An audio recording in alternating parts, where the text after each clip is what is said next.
ओम नमः शिवाय। दोस्तों, हर हर महादेव। आज की वीडियो में सोमवार व्रत कथा का श्रवण करने जा रहे हैं। प्रिय भक्तजनों, सोमवार का दिन भगवान भोलेनाथ को समर्पित होता है। जो भी भक्त सच्चे मन से, सच्चे भाव से, हृदय से भगवान भोलेनाथ की आराधना करते हैं, पूजन करते हैं, उनकी मनोकामनाएं अवश्य ही पूर्ण होती हैं। सोमवार का व्रत जो है साधारण तौर पर दिन के तीसरे पहर तक होता है। व्रत में फलाहार या पारण का कोई खास नियम नहीं है, परंतु यह आवश्यक है कि दिन में या रात में केवल एक समय ही भोजन करना होता है। सोमवार के व्रत में भगवान शिव के साथ साथ माता पार्वती का भी पूजन करना चाहिए, गणपति गजानन जी का भी पूजन करना चाहिए।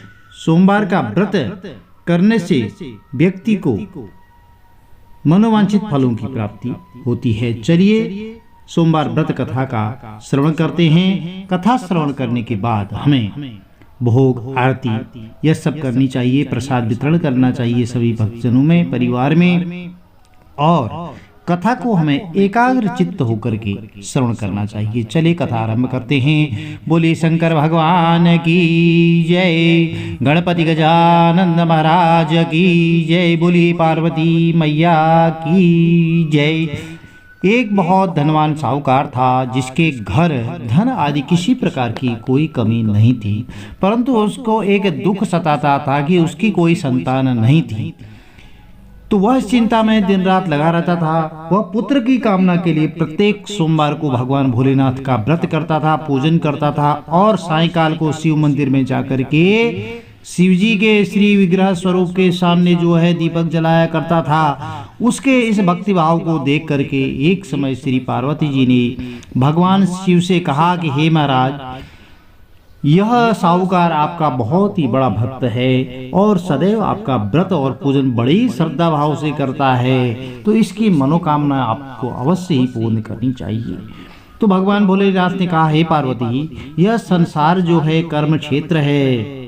जिस प्रकार किसान खेत में जैसे बीज बोता है वैसा ही फल काटता है। यदि वह करेले की फसल बोता है तो कड़वा फल मिलता है, और क्योंकि उसकी प्रवृत्ति कड़वाहट की होती है। मीठी बेर बोता है तो बेर की फसल मीठी होती है, मिठास होता है उसमें। और यदि जो है इमली खट्टी होती है, इमली का बीज बोता है तो इमली जो है खटास पैदा करती है, खट्टे फल प्राप्त होते हैं। अर्थात जैसा वह कर्म करेगा वैसा फल उसको इस जीवन में भोगना पड़ेगा। उसी प्रकार इस संसार में जो जैसा कर्म करते हैं वैसा ही फल भोगते हैं। तो माता पार्वती ने बहुत ही अत्यंत आग्रह से कहा, महाराज, जब यह आपका अनन्य भक्त है और इसको अगर किसी प्रकार का दुख है तो उसको आपको अवश्य दूर करना चाहिए, क्योंकि आप सदैव अपने भक्तों पर दयालु होते हैं और उनके दुखों को दूर करते हैं। यदि आप ऐसा नहीं करेंगे तो मनुष्य आपकी सेवा और व्रत क्यों करेंगे। तो माता पार्वती के इस तरह आग्रह करने पर भगवान शिव कहने लगे, हे शिव जी से कहने लगी पार्वती, तो हे पार्वती, इसके कोई पुत्र नहीं है, इसकी चिंता में यह बहुत दुखी रहता है। भगवान भोलेनाथ ने ऐसा कहा माता पार्वती से उनके वचन सुन करके, तो इसके भाग्य में पुत्र नहीं है, पर भी मैं इसे जो है पुत्र रत्न जो है प्राप्ति का वर देता हूँ, परंतु यह पुत्र केवल अल्पायु रहेगा, 12 वर्ष तक ही जीवित रहेगा। इसके पश्चात वह मृत्यु को प्राप्त हो जाएगा, तो इससे अधिक मैं और कुछ इसके लिए नहीं कर सकता। तो यह सब बातें साहूकार सुन रहा था। इससे उसको न तो कोई प्रसन्नता हुई और न ही कोई दुख हुआ। वह पहले जैसा ही शिवजी महाराज का व्रत और पूजन करता रहा। कुछ समय व्यतीत हो जाने पर साहूकार की स्त्री गर्भवती हुई और 10वें महीने उसके गर्भ से अति सुंदर पुत्र की प्राप्ति हुई। तो साहूकार के घर में बहुत खुशी मनाई गई, परंतु साहूकार ने उसकी केवल 12 वर्ष की आयु जान करके कोई अधिक प्रसन्नता प्रकट नहीं की और न ही किसी को भेद बताया।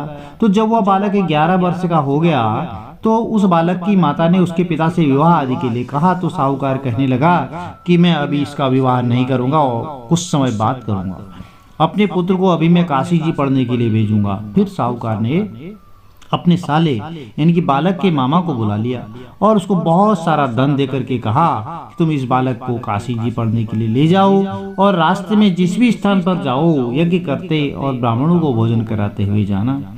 तो वह दोनों मामा भांजे यज्ञ करते और ब्राह्मणों को भोजन कराते जा रहे थे। रास्ते में एक शहर पड़ा। उस शहर में राजा की कन्या का विवाह था और दूसरे राजा का लड़का जो विवाह कराने के लिए बारात लेकर के आया था वह एक आंख से काना था। अब उसके पिता को इस बात की बहुत बड़ी चिंता थी कि कहीं वर को देख करके कन्या के माता पिता विवाह में किसी प्रकार की अड़चन न पैदा कर दें। और इस वजह से जब उसने अति सुंदर सेठ के लड़के को देखा, वह देखने में बहुत सुंदर था, तो मन में विचार किया कि क्यों ना इस दरवाजे के समय इस लड़के से वर का काम चला लिया जाए। और ऐसा विचार करके वह वर के पिता ने उस लड़के और मामा से बात की तो वे राजी हो गए। फिर उस लड़के को वर के कपड़े पहना करके घोड़ी पर चढ़ा दिया और दरवाजे पर ले गए। सब कार्य बहुत प्रसन्नतापूर्ण संपन्न हो गया। फिर वर के पिता ने सोचा कि यदि विवाह आदि का कार्य भी इस लड़के से करा लिया जाए तो इसमें क्या बुराई है। ऐसा विचार करके उसने लड़के और उसके मामा से कहा, यदि आप फेरों का और कन्यादान के काम को भी इससे करा दें तो आपकी बहुत बड़ी कृपा होगी और मैं इसके बदले में आपको बहुत सारा धन दूंगा। तो उन्होंने स्वीकार कर लिया और विवाह कार्य भी बहुत अच्छी तरह से संपन्न हो गया। परंतु जिस समय लड़का जाने ही वाला था तो उसने क्या किया कि जो राजकुमारी की चुनरी था उसके पल्ले पर लिख दिया कि तेरा विवाह तो मेरे साथ हुआ है, परंतु जिस राजकुमार के साथ तुमको भेजेंगे वह एक आंख से काना है और मैं अभी काशी जी में पढ़ने जा रहा हूँ। तो लड़के के जाने के पश्चात उस राजकुमारी ने जब अपनी चुनरी पर ऐसा लिखा हुआ पाया तो उसने राजकुमार के साथ जाने से मना कर दिया और कहा कि यह मेरा पति नहीं है, तो मेरा विवाह तो इसके साथ हुआ ही नहीं है और वह जो जिसके साथ मेरा विवाह हुआ है वह तो काशी जी पढ़ने गया है। तो राजकुमारी के माता पिता ने अपनी कन्या को विदा नहीं किया और बारात वापस चली गई। और उधर सेठ का लड़का और उसका मामा काशी जी पहुंच गए। वहां जाकर के उन्होंने यज्ञ करना और लड़के ने पढ़ना शुरू कर दिया। जब लड़के की आयु 12 साल की हो गई तो उस दिन उन्होंने यज्ञ रचा रखा था और लड़के ने अपने मामा से कहा कि मामा जी आज मेरी तबीयत कुछ ठीक नहीं है। तो मामा ने कहा ठीक है अंदर जाकर के सो जाओ। तो लड़का अंदर जाकर के सो गया और थोड़ी देर में उसके प्राण निकल गए। अब जब उसके मामा ने आकर देखा तो वह मुर्दा पड़ा है। उसको बहुत बड़ा दुख हुआ और उसने सोचा कि अगर मैं अभी रोना धोना शुरू कर दूंगा तो यज्ञ का कार्य अधूरा रह जाएगा, इसलिए जल्दीबाजी से जो है नहीं करनी है। उसने यज्ञ का कार्य समाप्त करके ब्राह्मणों के जाने के बाद रोना आरंभ कर दिया। तो संयोगवश उसी समय भगवान भोलेनाथ और माता पार्वती उधर से निकल रही थी। जब उन्होंने जोर जोर से रोने की आवाज सुनी तो माता पार्वती जी कहने लगी कि महाराज कोई दुखिया रो रहा है, इसके कष्ट को दूर कीजिए। तो जब शिव पार्वती ने पास जाकर देखा तो वहां एक लड़का मुर्दा पड़ा था। तो पार्वती जी कहने लगी महाराज यह तो उसी सेठ का लड़का है जो आपके वरदान से हुआ था। तो भगवान भोलेनाथ कहने लगे हे पार्वती इसकी आयु इतनी ही थी सो यह भोग चुका है। अब पार्वती जी ने कहा हे महाराज इस बालक को और आयु दो, नहीं तो इसके माता पिता तड़प तड़प कर मर जाएंगे। तो पार्वती जी के बार बार आग्रह करने पर भगवान शिव जी ने उसको जीवन वरदान दिया और भोलेनाथ की कृपा से लड़का पुनः जीवित हो गया और शिव पार्वती कैलाश चली गई। तब वह लड़का और मामा उसी प्रकार यज्ञ करते और ब्राह्मणों को भोजन कराते हुए अपने घर की ओर चल पड़े। रास्ते में उसी शहर में आए जहां उसका विवाह हुआ था। तो वहां पर आकर उन्होंने यज्ञ आरंभ कर दिया। तो उस लड़के के ससुर ने उसको पहचान लिया और अपने महल में ले जाकर के उसकी बहुत बड़ी खातिरदारी की और साथ ही बहुत ही दास दासियों सहित आदर पूर्वक लड़की और जमाई को विदा किया। और जब वह अपने शहर के निकट आए तो मामा ने कहा मैं पहले तुम्हारे घर जाकर के खबर करके आता हूँ।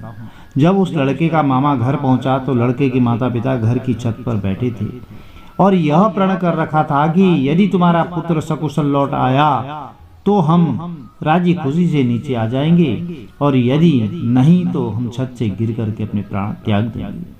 बस इतने में उस लड़के के मामा ने कहा कि यह समाचार दिया कि आपका पुत्र आ गया है। तो उनको विश्वास नहीं हुआ। जब उसके मामा ने शपथ पूर्वक कहा कि आपका पुत्र अपनी स्त्री के साथ बहुत सारा धन लेकर के आया है तो सेठ ने आनंद के साथ उसका स्वागत किया और बड़ी प्रसन्नता के साथ रहने लगे। इसी प्रकार से जो भी कोई भक्त सोमवार के व्रत को धारण करता है अथवा इस व्रत कथा को पढ़ता है सुनता है उसकी समस्त मनोकामनाएं अवश्य ही पूर्ण होती हैं। प्रिय भक्तजनों, यह सोमवार की व्रत कथा थी। यदि आप सच्चे मन से भाव से अगर कथा सुनते हैं तो अवश्य मनोरथ सिद्ध होते हैं। चलिए भगवान शिव की आरती करते हैं। ओम जय शिव ओमकारा, बोले हर शिव ओमकारा। ब्रह्मा विष्णु सदा शिव अर्धांगी धारा। ओम हर हर हर महादेवी कानन चतुरानन पंचानन राजे, बोले पंचानन राजे। हंसासन गरुड़ासन, हंसासन गरुड़ासन, वृषवाहन साजे। ओम जय शिव ओमकारा।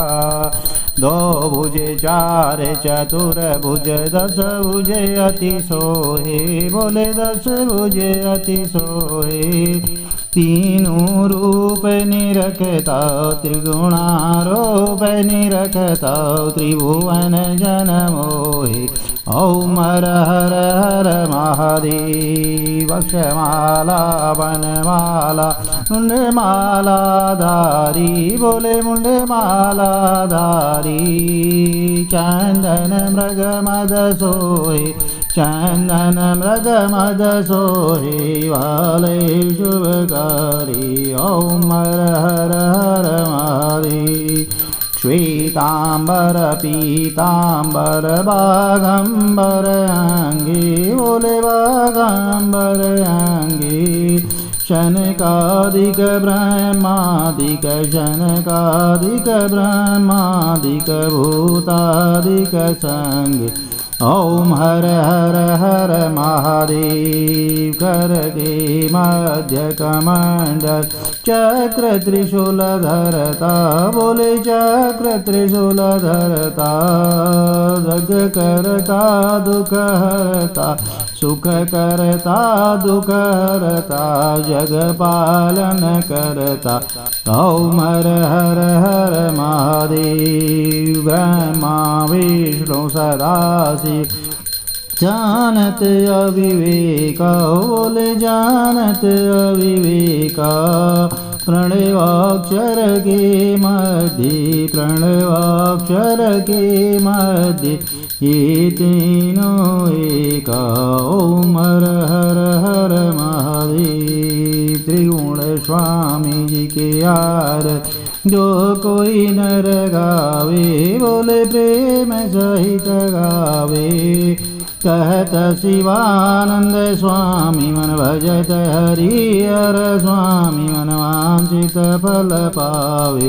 ओम हर हर हर महादेव। जय शिव ओमकारा, बोले हर शिव ओमकारा। ब्रह्मा विष्णु सदा शिव, ब्रह्मा विष्णु सदा शिव अर्धांगी धारा। ओम हर हर हर महादेव। बोलो शंकर भगवान की जय, बोले गणपति गजानंद महाराज की जय। प्रिय भक्तजनों, इस तरह आरती के बाद आरती शीतलीकरण करें और सब में प्रसाद वितरित करें। भगवान भोलेनाथ आप सबकी मनोकामनाएं अवश्य पूर्ण करेंगे। यदि वीडियो में दी गई जानकारी कथा आपको अच्छी लगी तो चैनल को लाइक कीजिए, शेयर कीजिए, सब्सक्राइब कीजिए, साथ में बेल आइकन अवश्य प्रेस कर दीजिए, जिससे कि आने वाली वीडियोज की नोटिफिकेशन आपको ठीक समय पर मिलती रहे। हर हर महादेव। जय माता दी।